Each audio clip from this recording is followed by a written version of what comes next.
Welcome to this weekly installment of the Whitaker-Myers Wealth Managers, What We Learned in the Markets This Week. My name is Summit Puri, and thank you for tuning in. This week, as usual, we'll discuss 4 key focus points highlighting the key learnings from the market activities in the past week. In point number 1, we'll do a market recap with our key market indicators. In point number 2, we'll take a look at the Consumer Price Index data. In point number 3, we'll talk about the U.S. trade balance. In point number 4, we'll take a look at U.S. tax revenue sources. And point number 5, we'll take a look at some data around the dollar strength and trade. Now, on to point number 1, the market recap. First, each week we review the Atlanta Fed seasonally adjusted GDP Now report to gauge in real time how fast our economy is growing. This week, the Atlanta GDP Now report shows a 2.3% growth as of February 14th, which is down from a 2.9% projected growth as of last week. Next, each week we look at the initial claims for unemployment insurance for a gauge into the front end of our labor market. This week, initial claims data rose by 6,000 claims, ending at 213,000, while continuing claims fell to 1.839 million. And we'll continue to watch this metric very closely while the new administration continues to make waves. And as I mentioned in previous weeks, I anticipate this metric to tick upwards in the upcoming months. Next, we are watching mortgage rates closely to see how home affordability is trending. This week, we saw a minimal movement in the 30-year and 15-year mortgage rates, ending at 6.87% and 6.09% respectively.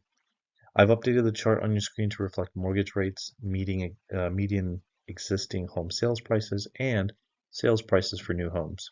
This set of data provides additional context around our conversation of affordability. So as shown, the existing home sales, U.S. existing home sales median price was $404,000, and new homes was $427,000 in January. Next, we'll look at investor sentiment. One component of investor sentiment is the measurement of the bull to bear spread.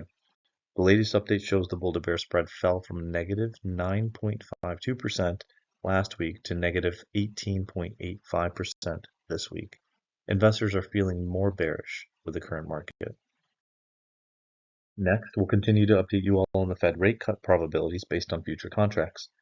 Currently, the CME Fed Watch tool is calculating a 4% probability of a 0.25% decrease and a 96% probability of no decrease in March. And finally, let's see how the markets ended. Last week, the S&P 500, which is a proxy for growth and growth in income, but only when considered together, ended positive 0.83%. The Russell 2000, which tracks small and mid-sized companies or aggressive growth in our Dave Ramsey vernacular, was negative 0.32%. And the MSCI EAFE, which tracks international stocks of developed countries across the globe, excluding the U.S., was positive 2.52%. International stocks took the win again this week.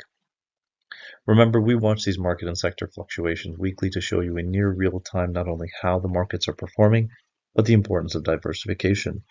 Nearly every week we have a new leader. Appropriate diversification decreases your risk while exposing you to the upside. If you'd like an unbiased review of your portfolio, don't hesitate to connect with one of our advisors today. On to point number 2, the Consumer Price Index. In January, the Consumer Price Index for all urban consumers, or the CPIU, increased by 0.5% on a seasonally adjusted basis, following a 0.4% rise in December.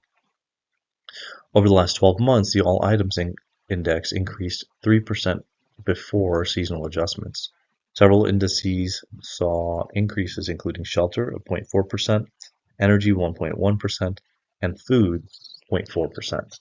Specifically, the gasoline index rose 1.8%, food at home increased by 0.5%, and food away from home increased by 0.2%. The index for all items less food and energy, also called the core CPI, rose as well, increasing 0.4% in January. Some indexes that experienced increases over the month included motor vehicle insurance, recreation, used cars and trucks, medical care, communication, and airline fares. Looking at the broader scope, the All Items Index increased 3% for the 12 months ending in January. compared to 2.9% for the 12 months ending in December. The index for all items less food and energy, or core, or also known as core CPI, rose 3.3% over the last 12 months, while the energy index increased 1% and the food index increased 2.5%. There were some notable changes within the food category, with eggs index increasing 53% over the past 12 months. The index for shelter increased 4.4% over the last year, and other indexes with notable increases for the last year also included motor vehicle insurance of 11.8%, medical care of 2.6%, education of 3.8%, and recreation of 1.6%. This inflation data has put pressures on the new administration to lower prices, which was a key campaign promise. Considering bringing down the cost of goods in the US was one of Trump's central campaign promises, and the implementation of various tariffs could lead to even higher inflation, it's becoming more and more apparent that President Trump's promise that he stated his administration would be bringing down prices on day one, in quote unquote, is, well, nowhere in sight. That, my friends, is politics for you. On to point number 3, the U.S. trade balance. Investors have faced several market concerns early in the year around tech stocks, interest rates, and government policy.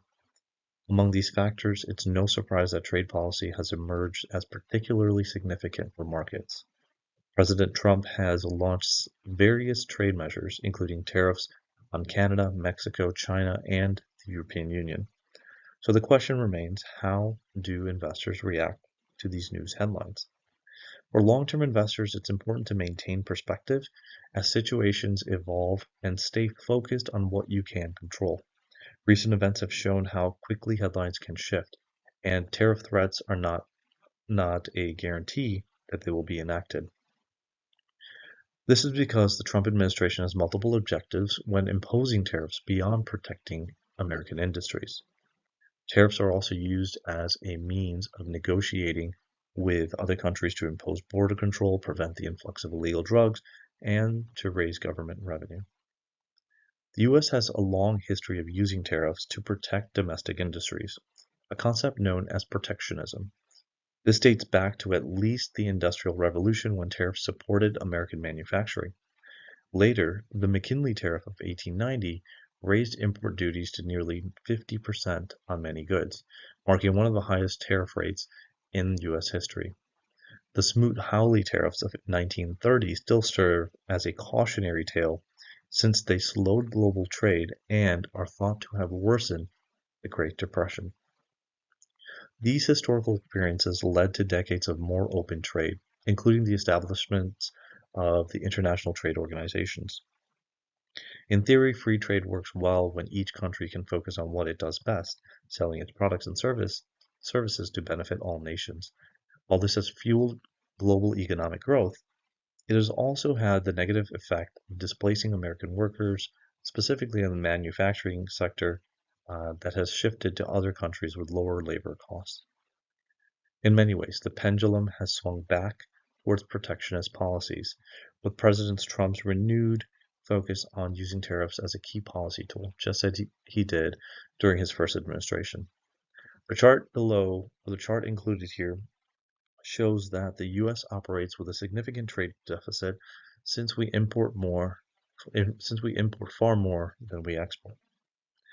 Recent trade actions include a new 25% tariff on steel and aluminum that could apply to all trading partners, reciprocal tariffs on those that impose duties on American goods, postponed tariffs on Canada and Mexico, and additional tariffs on China.